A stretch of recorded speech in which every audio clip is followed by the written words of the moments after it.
berhubung dengan keadaan di Timur Tengah, terutama di Yerusalem, di Gaza, dan sekitarnya.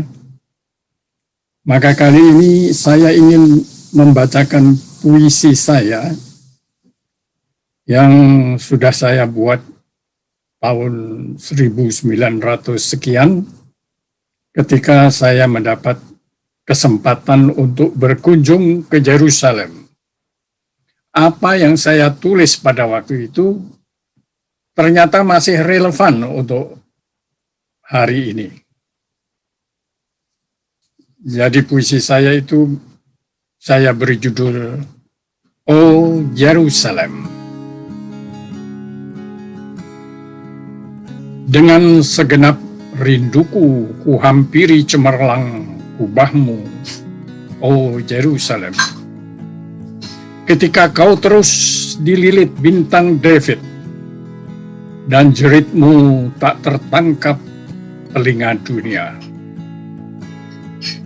Berapa banyak darah telah tumplak di sela-sela batu tapak yang ditata sepanjang usiamu yang sudah tua. Tapi aku datang juga padamu karena cintaku. Meski tidak tahu adakah yang dapat aku perbuat. Di gerbang Damaskus, aku berjabat tangan dengan Ahmad Surai, seorang Palestina yang telah berdiri di pojok itu menjual koran dan buku, merekam peristiwa yang bergelimpangan di hadapannya. Hari ketika Tang-Tang Moshe Dayan menggilas kaki-kaki rakyat yang telah ribuan tahun menghunjam dan dunia memaafkan. Hari ketika pemuda-pemuda Palestina berjatuhan menangkap peluru-peluru Uzi, mempertahankan masjid suci dengan dadanya yang tertutup jaket tak berwarna. Hari ketika saudara kandungnya terlentang dengan darah melimpah dan bibirnya seakan mengatakan, "Sampai jumpa di tepi sungai susu dan buah korma." Temanku Al-Asali, wartawan Palestina yang lahir di tempat ini,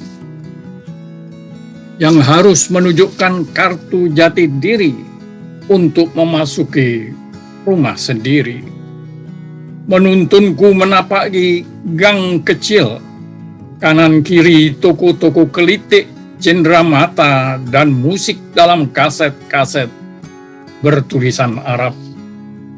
Sekali-sekali berpapas patroli rambut pirang, wajah-wajah bocah, tapi kok bisa juga menang perang.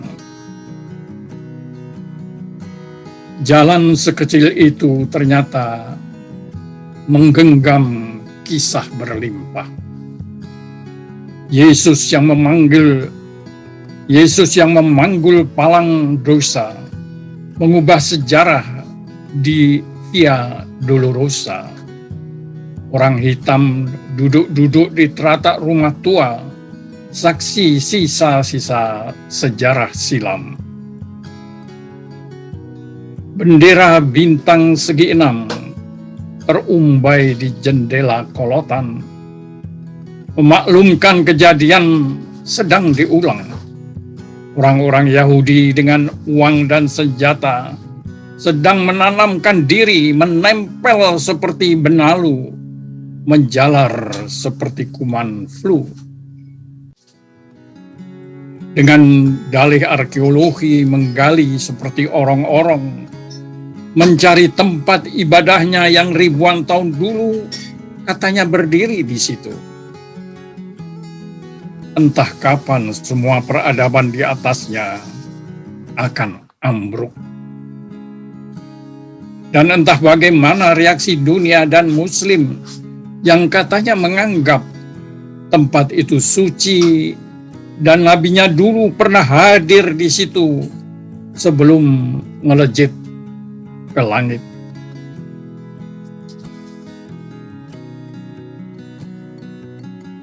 Kejadian di Hebron akan terjadikah lagi? Ketika jamaah subuh ditembaki lalu masjid dikunci dan ketika dibuka kembali, bim salabim, muncul masjid dan sinagog Yahudi. Atau seperti Masjid Babar, atau seperti Masjid Babri di India. Ketika orang-orang Hindu tanpa sembunyi di balik kata-kata diplomasi, membuktikan toleransi dengan menghancurkan bangunan Islam yang suci. Teriak reaksi di sana-sini, tapi kemudian sepi sendiri. Di pelataran Masjidil Aqsa, kulihat pemandangan itu. Lautan Kubah yang tidak mesti ciri rumah Allah. Penguasa yang silih berganti memang suka meninggalkan monumen demikian. Tapi berdiri juga masjid yang sekarang disebut Masjidil Aqsa. Bukan bangunan dengan kubah yang mengkilap itu, yang ternyata bernama Qubbatul Sahra, yang memayungi gua batu tempat Nabi Muhammad memimpin sholat sebelum Mi'raj lewat lubang gua itu dulu. Merinding aku bersujud di atas tikar, di titik kata kawanku Al-Asali, dulu Nabi mengimami para rasul sebelum menghampiri ilahi. Berbagai tanda tanya terhadap cerita mengenai rambut Nabi dalam bangunan dekat gua yang penuh dengan surat-surat entah minta apa. Di sini beberapa tahun yang lalu, peluru seorang yang dikatakan gila dari Australia muntah ke semua penjuru, dan muslim-muslim taat yang sedang sholat dibabat satu persatu. Nah, sekarang kalian sudah tidak ingat lagi nama orang gila itu kan? Di gereja Sepalker aku masuk, nyala lilin-lilin kelu mengitar sebuah alas batu yang katanya dulu jenazah Yesus dibaringkan setelah diturunkan dari tiang gantungan.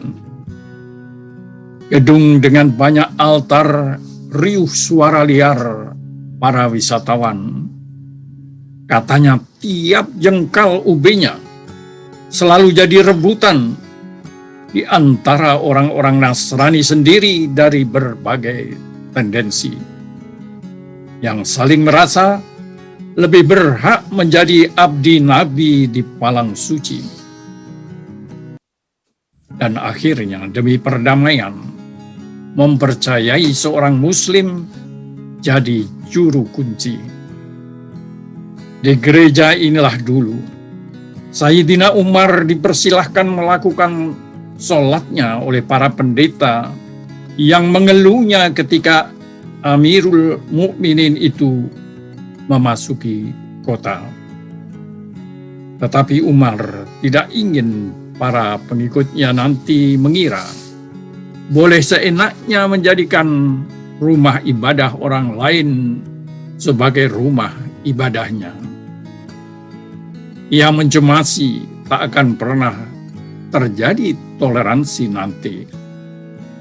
Umar yang tegar membangun sendiri masjid di sisi gereja itu, dan di sanalah ia sembahyang yang kemudian diwariskan hingga sekarang.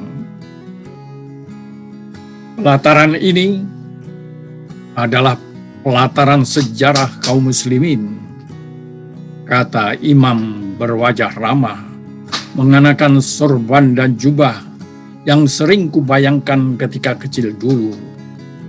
Sosok Nabi demikian itu.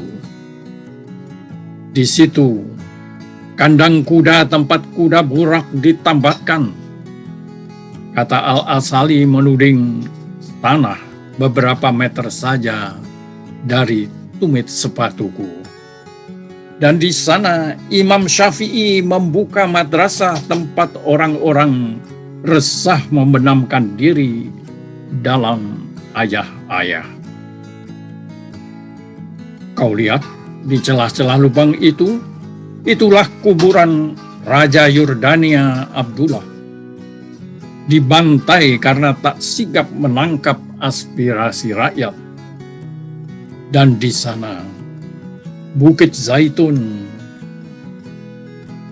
Kudengar tapak kuda pasukan kavaleri Khalid bin Walid memasuki kota setelah pertempuran Sungai Yarmuk, dan pasukan lawan melakukan disersi besar-besaran.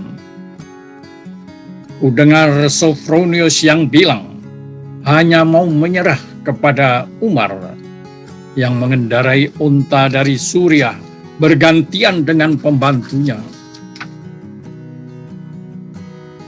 Kulihat Umar sampai di depan dinding, bergabung dengan pasukan Khalid, memasuki kota dan memberi jaminan kepada umat Nasrani. Mereka akan dilindungi. Jadi jangan tanya mengapa para pendeta menggelar permadani buat mereka. Kau dengarkah azan Bilal untuk pertama kalinya setelah wafat Nabi, mensyukuri batu Mi'raj yang ditemukan di bawah timbunan reruntuhan bangunan tua? Entah bangunan apa. Ya, semuanya itu tertangkap telingaku. Di tengah gempita anak-anak main cetungan di pelataran, dan azan zuhur bergelombang-gelombang dari menara ke menara yang bagaikan jari jemari, mencuat semuanya ke angkasa.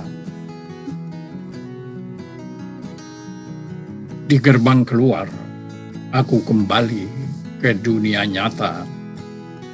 3 tentara Yahudi mengawasi dengan jari telunjuk, siap pada pelatuk, mencurigai setiap makhluk yang masuk ke kawasan suci itu. Dan suara azan itu dengan segera menjadi sandra. Kapatkah perdamaian dan kemenangan seperti pesan azan itu terwujud di setiap relung dinding-dindingmu, oh Yerusalem, di mana tidak diperlukan lagi senapan Uzi, batu-batu revolusi. Semua orang dengan tentram dapat menelungkup di atas sajarah, di atas sajadah sendiri-sendiri, saling menghormati. Kutinggalkan engkau kota suci, yang wajahmu sedang dikerat-kerat pisau operasi, dikerubut 1000 tanda tanya yang tak kuperoleh jawabnya. Setidaknya sementara ini. Selamat tinggal Yerusalem. Kan ku ikuti nasibmu di koran yang ku baca sambil menyeruput kopi setiap pagi. Maafkan aku.